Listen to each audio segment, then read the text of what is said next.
Bueno, y diferentes reacciones ha generado la aprobación en particular del artículo que consagra los derechos sexuales y reproductivos, incluyendo la interrupción voluntaria del embarazo. La Iglesia Católica lo ha calificado como un gravísimo atentado. Ha habido reacciones y críticas también de parte de algunos convencionales de Chile Vamos. Vamos a conocer más del tema, del debate que se ha dado con la convencional Tammy Pustelnik. Gracias por el contacto, muy amable. Buenos días. Hola, muy buenos días, Fresia, Sebastián, un gusto saludarles. Gracias por conversar con nosotros. Tammy, bueno, antes de abordar el debate que se dio, los argumentos, sobre todo aquellos que estaban en contra, me gustaría que pudiera usted contarnos sobre lo que significa esto, cuál es el avance que ve usted en la aprobación de este artículo. Sí, yo creo que es una muy buena pregunta porque lo que se aprobó hace 2 días atrás por el Pleno es reconocer y garantizar los derechos sexuales y reproductivos en el contexto de la autonomía personal, que es mucho más allá del aborto específicamente, ¿cierto? Porque los derechos sexuales y reproductivos involucran, entre otros, el derecho a decidir de forma libre y autónoma el número de hijas o hijos, el derecho a una atención obstétrica libre de violencias, el derecho a acceder a métodos eficaces de anticoncepción, el derecho a escoger pareja, el derecho a recibir educación respecto a la sexualidad. Entonces, la verdad que dentro de este amplio ámbito de derechos sexuales y reproductivos se incluye, por supuesto, también los elementos relacionados con la interrupción voluntaria del embarazo. Para mí, particularmente, como me preguntaba Sebastián, esto es un hito histórico de una lucha que por años han levantado las mujeres, movimientos feministas, en cuanto a reconocer un derecho fundamental como es la autonomía respecto de nuestro cuerpo. Eso ha tenido, por cierto, y lo decíamos al presentar esta entrevista, Tammy, muchísima crítica, ¿no?, de varios sectores.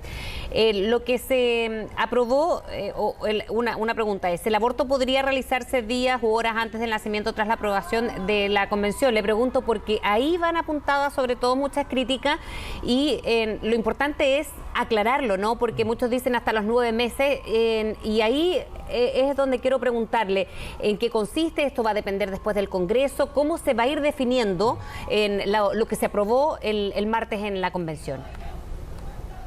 Sí, muchas gracias, Fresia, por la pregunta. Es importante explicarle a las personas, efectivamente, o sea, ningún derecho es absoluto. Y la interrupción voluntaria del embarazo, por supuesto que va a ser regulada por ley, donde se va a tener que establecer los plazos que sean razonables para respetar tanto la vida, la salud e integridad de la madre. Este derecho, como todo derecho fundamental, puede ser limitado por ley, incluso debe ser regulado por el legislador. Esta es una regla general para todos los derechos y claramente entonces los derechos sexuales y reproductivos no tienen que ser una excepción a esta regla. Y en otras palabras, y muy simple y no leguleya, claramente se entrega un mandato al legislador para regular en cuanto a los plazos que tiene que determinar la interrupción voluntaria del embarazo. Y esto que no tenga causas, ¿no? Porque también ha generado esto, a diferencia de las 3 causales, cuando se hablaba de aborto de las 3 causales.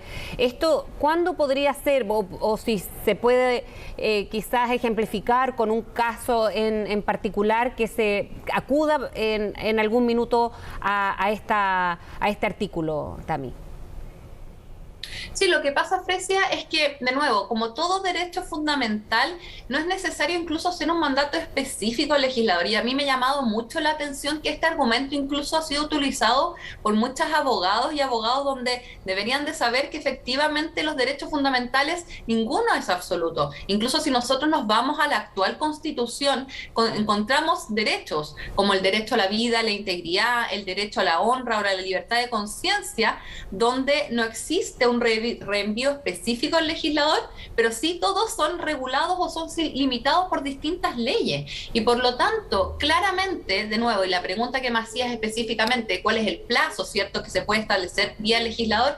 Bueno, por supuesto que va a depender de lo que democráticamente decida el Congreso. Y existen muchos ejemplos a nivel comparado. O sea, en ningún país del mundo el aborto se permite sin límite de tiempo, incluso en aquellos países donde no está limitado por ley, por un tema de salud pública, porque también es importante explicarle a las personas que la interrupción voluntaria del embarazo es una prestación de salud y por lo tanto, por un tema de salud pública, el aborto claramente no puede ser, como tú me preguntabas, ¿cierto? Y decían que va a ser hasta las últimas, incluso horas antes eventuales del nacimiento.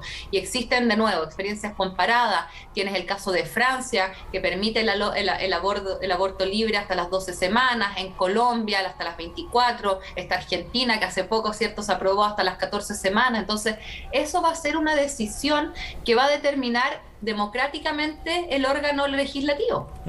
Otro de los puntos que han planteado algunos abogados tiene que ver con el cierre de un debate por la vía constitucional, digamos, también, ¿no? Hay quienes están a favor del aborto, hay otros que están en contra del aborto y tienen una concepción completamente distinta y plantean que debería quedar esto en manos no de la Constitución y fijado y cerrado ese debate, que es lo que haría en la práctica la Constitución, sino dejarlo como materia de ley precisamente, el derecho al aborto me refiero, no las condiciones en las que se implementará después.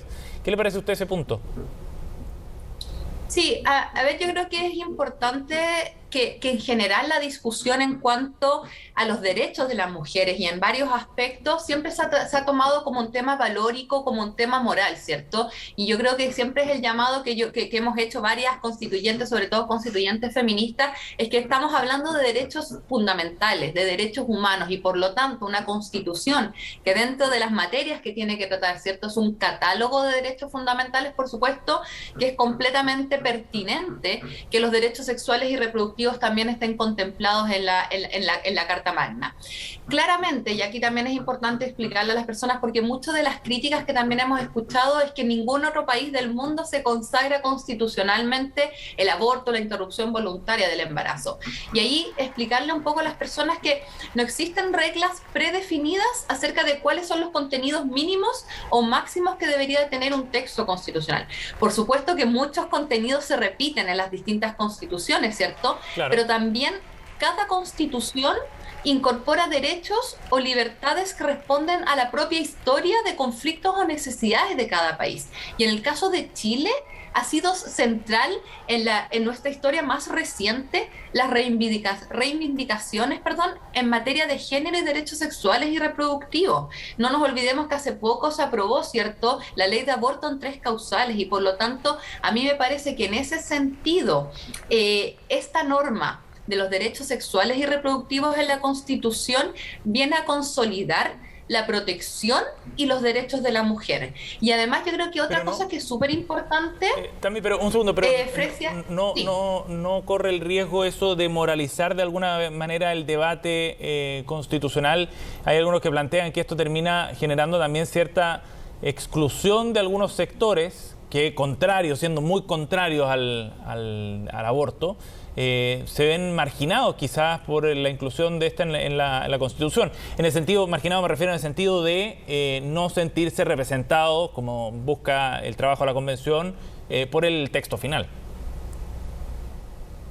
Es que ahí, Sebastián, de nuevo, yo creo que son dos temas importantes. Acá me parece que no hay que politizar, ¿cierto?, o establecer que esto es algo de derechas o izquierdas. De nuevo, estamos hablando de un derecho fundamental, como son los derechos sexuales y reproductivos. Y lo segundo, me parece que el argumento en cuanto a que queda un sector excluido, cuando esta norma se aprueba por 108 votos en el Pleno de la Convención Constitucional, estamos hablando de una amplia mayoría que aprueba, ¿cierto?, esto y que en el fondo nadie podría decir que la Convención Constitucional no es representativa de la realidad del país.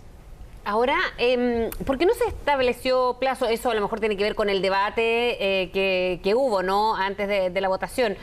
Pero es claramente quizás uno de los argumentos que se ocupa, muchas veces del desconocimiento también se sabe, porque entre todas estas diferencias había algunos argumentos, por ejemplo, de los 9 meses, que no sé si fue usted como convencional o alguien respondía eso, definitivamente es un parto, ¿no?, a los 9 meses sí, pues fue usted, parece.